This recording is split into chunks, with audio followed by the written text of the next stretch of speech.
आज जो इस वीडियो में हम लोग टॉपिक देख रहे हैं वो है हेट्रोट्रॉपिक न्यूट्रिशन। ये जो टॉपिक है ये न्यूट्रिशन का टॉपिक है। न्यूट्रिशन को दो पार्ट में डिवाइड किया गया, two types of nutrition, autotrophic nutrition and heterotrophic nutrition. Autotrophic nutrition को हम लोग पहले वीडियो में देख चुके हैं और ये है जो टॉपिक आज हम लोग देख रहे हैं, ये है हेट्रोट्रॉपिक न्यूट्रिशन। कौन सा टॉपिक है ये? Heterotrophic nutrition.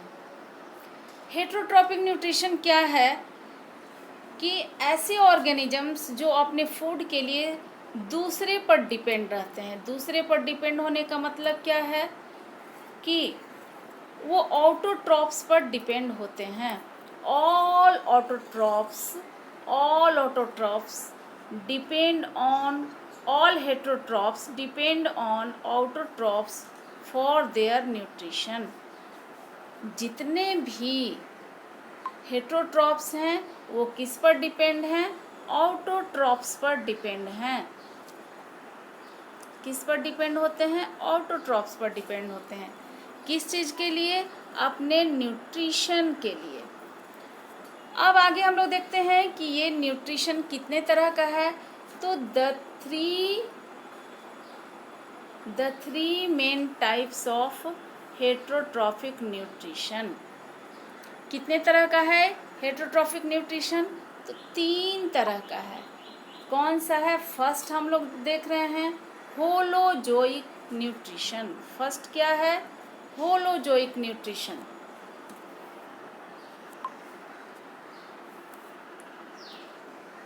फर्स्ट है holozoic nutrition.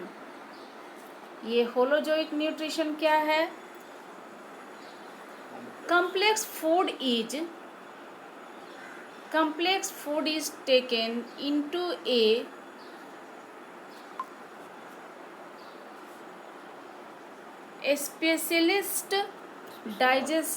specialized digestive system। specialized digestive system and broken down into small pieces to be absorbed। और इसका एग्जाम्पल क्या है? तो ये एग्जाम्पल है अमीबा एंड ह्यूमंस। ऐसे भी हम लोग एक तरह से समझ सकते हैं कि ये जो होलोजोइक न्यूट्रिशन है इसका ये अर्थ होता है कि जैसे कोई भी चीज़, कोई भी फूड मटेरियल्स है, होलोजोइक न्यूट्रिशन, कोई भी फूड मटेरियल्स है, तो जैसे ये ह्यूमन का जो एग्जाम्पल दिया हुआ है कि हम लोग कोई भी फूड मटेरियल्स कैसे खाते हैं उसको, तो हम लोग क्या करते हैं कि हाथ से उठाते हैं और अपने मुंह में डालते हैं। तो ह्यूमन क्या करता है कि उठाता, उसी तरह से अमीबा भी अपने फूड को कैप्चर करता है। और वो कैसे करता है कैप्चर? तो उसके पास, चूँकि अमीबा जो है वो यूनिसेलुलर ऑर्गेनिजम्स है, तो वो अपने स्यूडोपोडिया के थ्रू अपने फूड को कैप्चर करता है और फिर उसके वो बॉडी में चला जाता है अमीबा। ये अमीबा का डायग्राम है और देखिए ये क्या करता है, ये स्यूडोपोडिया इस तरह से, आपको पता है कि यूनिसेलुलर होने के कारण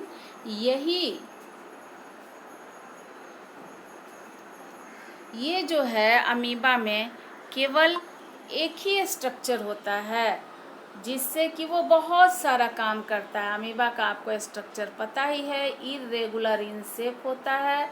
और ये जैसे मान लीजिए कि ये बेस है और इसी के थ्रू, ये बेस से जब इसको मूवमेंट करना होता है तो ये क्या होता है कि अपने स्यूडोपोडिया को ये आगे निकालता है और इस तरह से बेस से अटैच होकर फिर इसमें इसी से मूवमेंट भी होता है। इसके मूवमेंट को हम लोग क्या बोलते हैं? लोकोमोशन। और इसी से जैसे उसके सामने जब फूड स्टफ का पता चलता है तो ये कप लाइक स्ट्रक्चर बनाता है और इसको फूड को कैप्चर करता है और जैसे ही इसके बॉडी के पास आता है, ये इसका बॉडी का जो लेयर है वो रप्चर कर जाता है और इस तरह से फूड अंदर चला जाता है, फूड वैक्यूल के अंदर। तो हम लोग देख रहे हैं ये नेक्स्ट है इसके बाद सैप्रोफिटिक न्यूट्रिशन। कौन सा है? पहला हम लोग देखे होलोजोइक न्यूट्रिशन और दूसरा जो टाइप है वो है सैप्रोफिटिक न्यूट्रिशन। कौन सा न्यूट्रिशन है? Saprophytic nutrition. सैप्रोफिटिक का मतलब होता है कि ऐसे ऑर्गेनिजम्स जो अपने फूड को डेड एंड डिके मैटर से लेते हैं। क्या है? Organisms saprophytic nutrition. ये है saprophytic nutrition. Organisms feed on dead organic remains of the other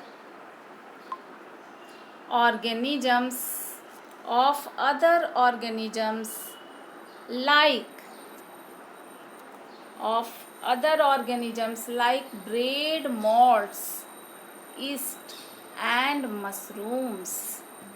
तो सैप्रोफिटिक न्यूट्रिशन क्या हो गया? ऐसा न्यूट्रिशन जिसमें कि ऑर्गेनिजम्स अपने फूड को डेड एंड डिके मैटर से लेते हैं। थर्ड क्या है? वो है थर्ड नंबर है पारासिटिक न्यूट्रिशन। कौन सा है तीसरा? Parasitic nutrition. तो बच्चों ये देखिए तीसरा है पारासिटिक न्यूट्रिशन। ये क्या है? Organisms parasitic nutrition. Organisms obtain food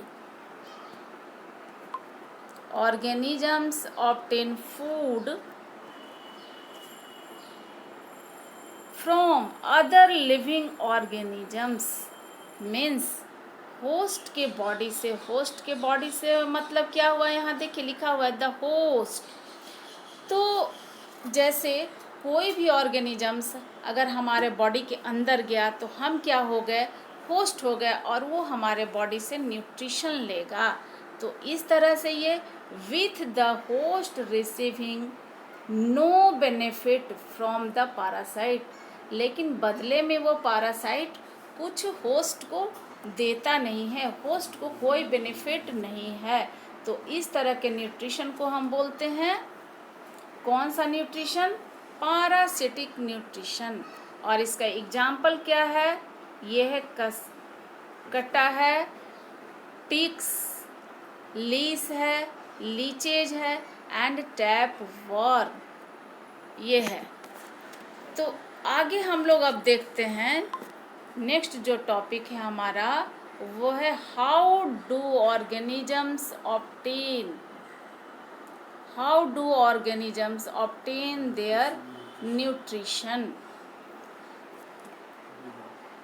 अब देखिए ये जो हम लोग देख रहे हैं ये किसका डायग्राम है? अभी आपको बताया गया ये है अमीबा।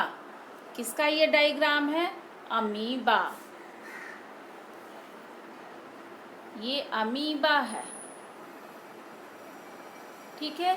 अमीबा का डायग्राम बनाने में ज़रा सा भी परेशानी नहीं है क्योंकि ये इरेगुलर इन शेप होता है, इसको हम लोग आसानी से बना सकते हैं। तो ये देखिए इसमें क्या दिखाया गया है अमीबा में कि ये यूनिसेलुलर होता है, इसलिए यूनिसेलुलर होने के कारण इसमें केवल आपको एक न्यूक्लियस दिखाया गया है।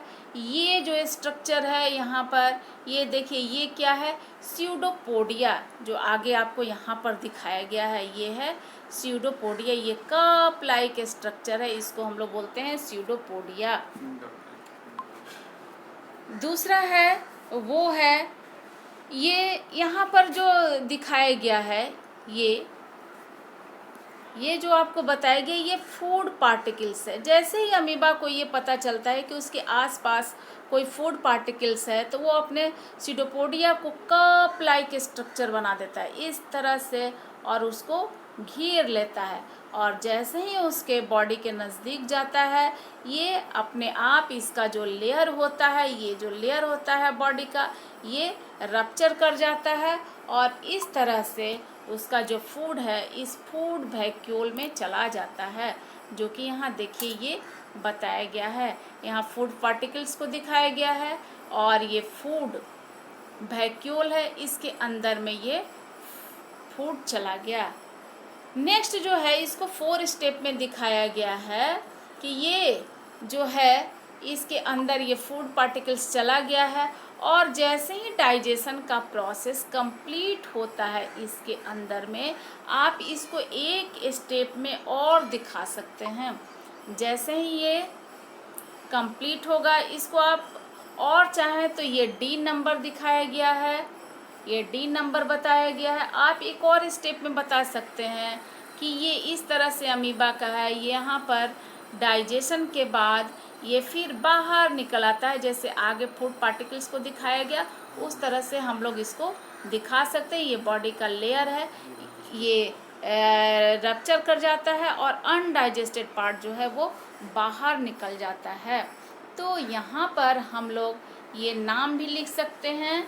यहाँ पर नीचे ये फिगर का नाम नहीं दिया हुआ है, आप यहाँ पे नाम लिख सकते हैं न्यूट्रिशन, और ये डायग्राम आपको बनाना है न्यूट्रिशन।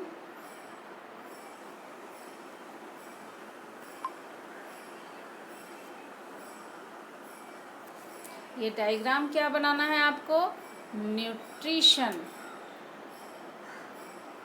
ये पूरा डायग्राम बनाना है जितना भी है ABCD, ABC और ये डी तक आपको बनाना है। ये है यहाँ पर ये डायग्राम, यहाँ न्यूट्रिशन।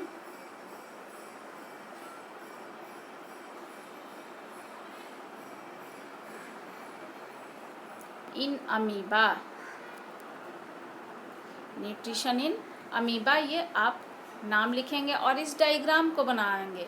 ये वेरी वेरी इम्पोर्टेंट ये डायग्राम है, बहुत ही इम्पोर्टेंट है। ये एग्ज़ाम में आता है, कभी कभी डिस्क्रिप्शन नहीं आता है, ये केवल पूरा ये डायग्राम ही आता है, इसलिए इसको आप वेरी वेरी इम्पोर्टेंट कर लेंगे। आगे हम लोग देखते हैं कि आगे जो टॉपिक है वो क्या है इसमें। तो ये थोड़ा सा डिस्क्रिप्शन हम देखेंगे कि इसमें क्या बताया जा रहा है। In single celled organisms means unicellular organisms, the food may be taken in by the entire surface। Unicellular organisms में कैसे फूड को लिया जाता है? तो सरफेस के थ्रू लिया जाता है, और इसका एग्जाम्पल क्या है यूनिसेलुलर ऑर्गेनिजम्स का? Amoeba. Example, amoeba takes in food using temporary finger like extension of the cell surface over the food particles, forming a food vacuole. Inside the food vacuole, complex substances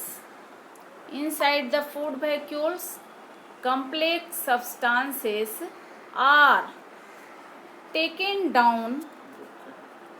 broken down into simpler ones, which then diffuse into the cytoplasm, और वो cytoplasm में diffuse होकर जाता है। The remaining undigested material is removed to the surface of the cell and thrown out। यही आपको बताया गया था। अब नेक्स्ट टॉपिक हम लोग जो पढ़ेंगे वो है nutrition in human beings. Next topic क्या है? Nutrition in human beings. In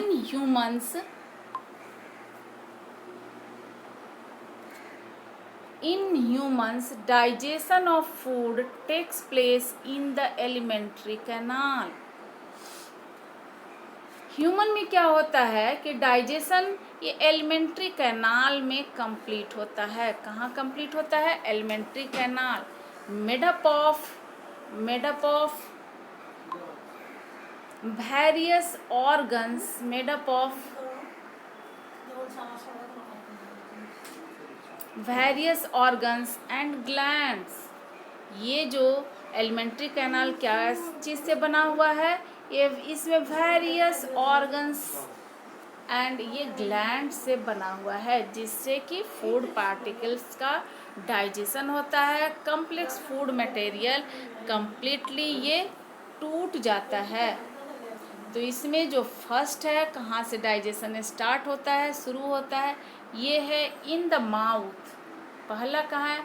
ऐसे भी एलिमेंट्री कैनाल जो है, ये आप इसको लिख सकते हैं एनस, इसको एनस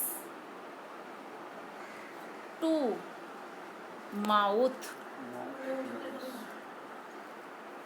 सॉरी, ये आप इसको माउथ, ये आप इसको बांट सकते हैं माउथ टू एनस। ये गलती हो गया, क्या है इसमें? माउथ टू एनस को मिलाकर हम लोग कंप्लीटली क्या बोलते हैं? Alimentary canal. आगे हम लोग देखते हैं, in mouth food is crossed, food is crossed into a small particles through chewing and mixed with saliva। Mouth में क्या होता है? saliva मिक्स होता है और यहाँ पर जो पार्टिकल्स है, फूड पार्टिकल्स हैं, वो छोटे छोटे टुकड़े में बढ़ जाते हैं। विच कंटेन्स एमाइलेज और डाइजेस्टिंग स्टार्च। कौन रखता है? ये सलाइवा में क्या क्या होता है? तो ये एमाइलेज होता है और ये है डाइजेस्टिंग स्टार्च। स्टार्च को ये डाइजेस्ट करने में हेल्प करता है। On swallowing food passes through the pharynx. Mouth के बाद ये कहाँ चला जाता है? फेरिंग्स में, और फेरिंग्स से होते हुए यह ओएसोफेगस तक जाता है टू रीच द स्टमक। ये माउथ से फेरिंग्स और वेसोफेगस होते हुए कहाँ पर पहुँच जाता है? स्टमक तक। क्या पहुँचता है? फूड पार्टिकल्स, जो हम लोग कम्प्लेक्स फूड मटेरियल्स लेते हैं, वो स्टमक तक पहुंच जाता है। Gastric juice contains pepsin. ये इसको हम लोग डाइजेस्टिंग प्रोटीन्स ही बोलते हैं। और इसमें क्या होता है? HCl होता है और म्यूकस का सिक्रीशन होता है। ये कहाँ पर हुआ, कहाँ पर ये बताया गया? तो फूड जब स्टमक में पहुँचता है तो वहाँ पर क्या क्या होता है? गैस्ट्रिक जूस में ये क्या क्या गैस्ट्रिक जूस रिलीज होता है स्टमक में, और इसमें क्या क्या होता है? तो पेप्सिन होता है, जिसको कि हम लोग ये प्रोटीन को डाइजेस्ट करता है, इसलिए इसको डाइजेस्टिंग प्रोटीन बोलते हैं। HCl होता है, यहाँ पर जाकर फूड एसिडिक मीडियम में कन्वर्ट होता है। कहाँ पर? इस स्टमक में। जैसे ही फूड जाता है तो ये एसिडिक मीडियम में कन्वर्ट होता है, क्योंकि यहाँ पर HCl रिलीज होता है। और म्यूकस का भी सेक्रेशन होता है, क्योंकि अगर यहाँ इस स्टमक में म्यूकस का सेक्रेशन नहीं होगा तो जो ये HCl रिलीज होता है, यहाँ सेक्रेट होता है, ये पूरे स्टमक को ही गला सकता है, क्योंकि ये एक एसिड है।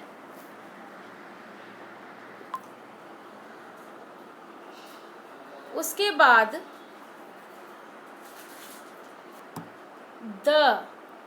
अभी जो HCl हम लोग देखे, द हाइड्रोक्लोरिक एसिड, HCl को हम लोग क्या बोलते हैं? Hydrochloric acid creates an acidic medium. अभी बताया गया आपको।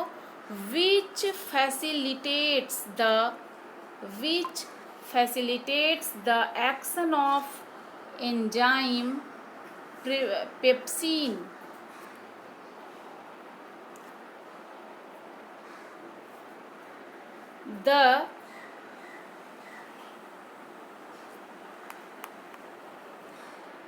the mucus protect the inner lining of the stomach। अभी बताया गया कि ये म्यूकस क्या होता है, करता है, ये स्टमक के इनर लाइनिंग को प्रोटेक्शन देता है from the action of acid under normal conditions, ये नॉर्मल कंडीशन में रहे। From the stomach the food now enters the small intestine। ये स्टमक के बाद फूड पार्टिकल्स कहाँ चला जाता है, तो स्मॉल इंटेस्टाइन में जाता है। The small intestine is the site of the complete digestion of carbohydrates, proteins and fats. यहीं पर कार्बोहाइड्रेट्स, प्रोटीन और फैट्स का कंप्लीट डाइजेशन होता है। देखिए स्टूडेंट, हम लोग जो भी फूड मटेरियल लेते हैं वो कॉम्प्लेक्स फूड को लेते हैं। कॉम्प्लेक्स फूड का मतलब होता है कि वो सारा चीज़ उसमें मिक्स होता है, कार्बोहाइड्रेट्स, प्रोटीन, फैट्स, जो भी चीज़ लेते हैं हम लोग उसमें, जैसे मान लीजिए कि कोई भी हम लोग वेजिटेबल बना रहे हैं, सब्जी बना रहे हैं, तो उसमें जितने भी हैं आपको वेजिटेबल्स हैं, तो उनको बनाने के लिए हम लोग कुछ ऑयल्स डालते हैं। फिर दाल खाते हैं तो वो प्रोटीन होता है। कार्बोहाइड्रेट लेते हैं हम लोग, चावल खाते हैं। तो इस तरह से ये सारा एक साथ मिक्स होता है। जब हम लोग खाना खाते हैं कोई भी चीज़, तो उसको हम लोग कॉम्प्लेक्स फूड बोलते हैं। जब वो टूटता है हमारे बॉडी को ये मिलता है, तो ये कार्बोहाइड्रेट, प्रोटीन और फैट्स के रूप में अलग अलग हो जाता है जब उसका डाइजेशन होता है। The liver secretes bile. Liver क्या सेक्रेट करता है? Liver secretes bile which emulsified fat. ये टर्म है यहाँ इमल्सिफिकेशन, ये इम्पॉर्टेंट है, ये एग्जाम में आता भी है कि लीवर क्या सेक्रेट करता है, तो ये बाइल, ये ऑब्जेक्टिव के लिए याद रखेंगे, वेरी वेरी इंपॉर्टेंट है ये। और इसका फंक्शन क्या होता है, बाइल क्या करता है, तो ये फैट्स को एमल्सिफाइज मीन्स ये छोटे छोटे टुकड़ों में तोड़ देता है, इसी को हम लोग बोलते हैं इमल्सिफिकेशन। इसके बाद है पैनक्रियाज। पैनक्रियाज का क्या रोल है हमारे बॉडी में? The pancreas secrets pancreatic juice. Pancreas क्या सेक्रेट करता है? Pancreatic juice. और इस पैनक्रिएटिक जूस में क्या क्या होता है? Which contains the enzymes amylase. ये याद रखिएगा, क्या क्या पैनक्रिएटिक जूस में क्या होता है, तो एंजाइम्स एमाइलेज होता है, ट्रिप्सिन होता है and lipase. Digesting starch, proteins and fats respectively. Digesting starch भी होता है, प्रोटीन्स एंड फैट्स, ये भी इसमें पैनक्रिएटिक जूस के साथ होते हैं।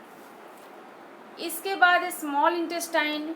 इन द स्मॉल इंटेस्टाइन, ये पॉइंट वाइज आप याद रखेंगे कहाँ क्या रिलीज हो रहा है, कौन सा है इसमें juice. Small intestine, carbohydrates, proteins and fats are completely digested into glucose, amino acids, fatty acids and glycerol। ये इस तरह से रेस्पेक्टिवली ये टूट जाता है। कार्बोहाइड्रेट ये किस में कन्वर्ट कर जाता है, तो ग्लूकोज। प्रोटीन है, जो ये प्रोटीन है ये टूटता है, प्रोटीन किस में कन्वर्ट करता है, एमिनो एसिड्स। और ये जो फैट्स है ये भी आता है कि कौन किस में टूटता है, तो या चेंज होता है, तो फैट्स जो है ये फैटी एसिड्स एंड ग्लिसरॉल में ये टूट जाता है और कंप्लीट यहाँ पे डाइजेशन हो जाता है। कहाँ पे? इस स्मॉल इंटेस्टाइन में। The villi of the small intestine absorb, क्या एब्जॉर्ब करता है? Absorb the digested food. अब ये जितना भी डाइजेशन हुआ ये सबको एब्जॉर्ब कर लेता है and supply it to every cell of the body. और यहाँ से, कहाँ से? ये से विल्ली से, ये स्मॉल इंटेस्टाइन के विल्ली जो है ये क्या करता है? सबको ये लेकर डाइजेस्टेड फूड को और सेल के एवरी पार्ट तक ये पहुंचाने में, सप्लाई करने में बॉडी के ये हेल्प करता है। Every cell of the body. The unabsorbed food is, अब लास्ट में क्या होता है कि the unabsorbed food is sent into the large intestine. Large intestine अभी बचा हुआ है, तो जितना भी अनएब्जॉर्ब फूड है वो कहाँ पहुँचता है? लार्ज इंटेस्टाइन तक। वेयर मोर विली एब्जॉर्ब, क्या करता है? ये एब्जॉर्ब करता है वाटर फ्रॉम दिस मटेरियल। ये क्या करता है? वाटर को एब्जॉर्ब कर लेता है। The rest of the material is removed from the body via the anus, और एनस होते हुए और जो रेस्ट मटेरियल है वो बाहर निकल जाता है। इस तरह से हम लोग का ये कंप्लीट डाइजेशन का प्रोसेस ह्यूमन बीइंग्स में ये कंप्लीट हो रहा है। आप डाइजेस्टिव सिस्टम का डायग्राम बनाएंगे और उसके लेबलिंग को भी, पूरा डायग्राम को लेवल करेंगे। ये आपके लिए होमवर्क है। आज का क्लास यही है। नेक्स्ट चैप्टर में हम लोग रेस्पिरेशन देखेंगे।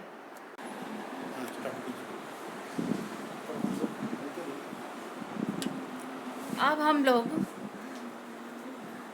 ये डाइजेस्टिव सिस्टम का डायग्राम देखते हैं। अभी हम लोगों ने वीडियो देखा, तो सबसे पहले हम लोग को जो कमांड करना है वो डायग्राम पर है। अगर डायग्राम पे कमांड हो जाएगा तो फिर हमारा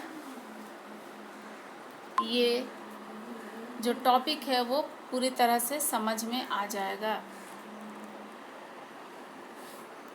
तो ये जो डाइजेस्टिव सिस्टम है इसमें बताया गया है कि एलिमेंट्री कैनाल अभी बताया गया है कि ये माउथ से स्टार्ट होता है। कहाँ से स्टार्ट हो रहा है? माउथ। एलिमेंट्री कैनाल स्टार्ट होता है माउथ से। ये माउथ यहाँ पे दिखाया गया जिसको कि हम लोग बकल कैविटी भी कहते हैं। यहाँ से ये शुरू होकर होते हुए इसमें ओएसोफेगस से लेकर एनस तक को हम लोग कहते हैं। माउथ से एनस तक, यहाँ देखिए ये दिखाया गया है, ये एनस, ये इसको हम लोग एलिमेंट्री कैनाल में ही लेते हैं, माउथ टू एनस। तो ये जो है माउथ के बाद फूड पार्टिकल्स ये ओएसोफेगस में जाता है। ये ओएसोफेगस से होते हुए ये चला जाता है, यहाँ ओएसोफेगस से होते हुए कहाँ चला जाता है? फूड ये स्टमक तक आ जाता है।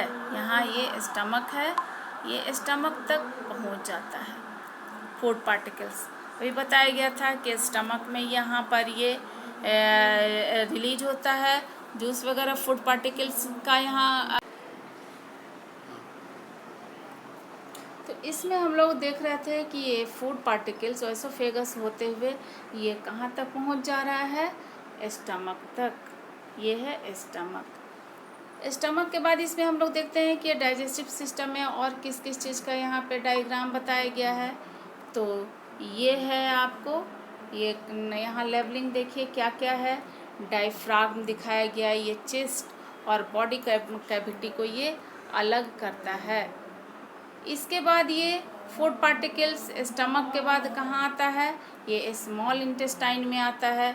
ये जो है स्ट्रक्चर ये स्मॉल इंटेस्टाइन है, यहाँ से स्टमक से होते हुए, और ये है ये लेवलिंग यहाँ किया गया है, ये स्मॉल इंटेस्टाइन में आता है।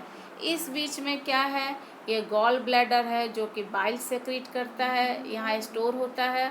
और ये बाइल डक्ट है, यहाँ से रिलीज होकर ये आता है। यहाँ पैनक्रियाज का ये लेवलिंग है यहाँ पर। और इसके बाद ये फूड पार्टिकल्स स्मॉल इंटेस्टाइन से ये चला जाता है लार्ज इंटेस्टाइन में, जहाँ कि यहाँ कोलोन लेवलिंग किया गया है। इसमें लास्ट में अपेंडिक्स भी होता है, और फिर ये एलिमेंट्री कैनाल एनस तक आकर ये ख़त्म हो जाता है। तो इस डायग्राम को प्रैक्टिस करना बहुत ही ज़रूरी है।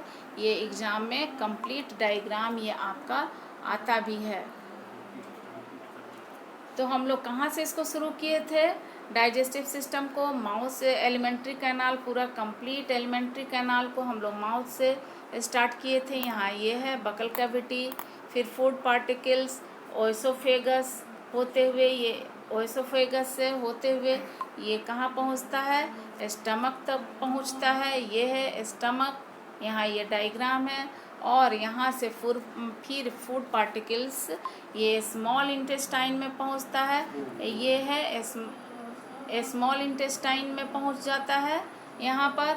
और स्मॉल इंटेस्टाइन से ये फिर लार्ज इंटेस्टाइन में पहुँचता है, और इसके बाद अनएब्जॉर्ब्ड फूड पार्टिकल्स है, ये एनस होते हुए ये फिर बाहर आ जाता है। और यही है कंप्लीट डाइजेशन। तो ये आप ह्यूमन एलिमेंट्री कैनाल का डायग्राम बनाएंगे और बार बार प्रैक्टिस करेंगे। फिगर 6.6 ये आप डायग्राम बनाइएगा, वेल लेवल डायग्राम, और इसको प्रैक्टिस भी करेंगे। इस तरह से आपका डाइजेस्टिव सिस्टम कंप्लीट होता है।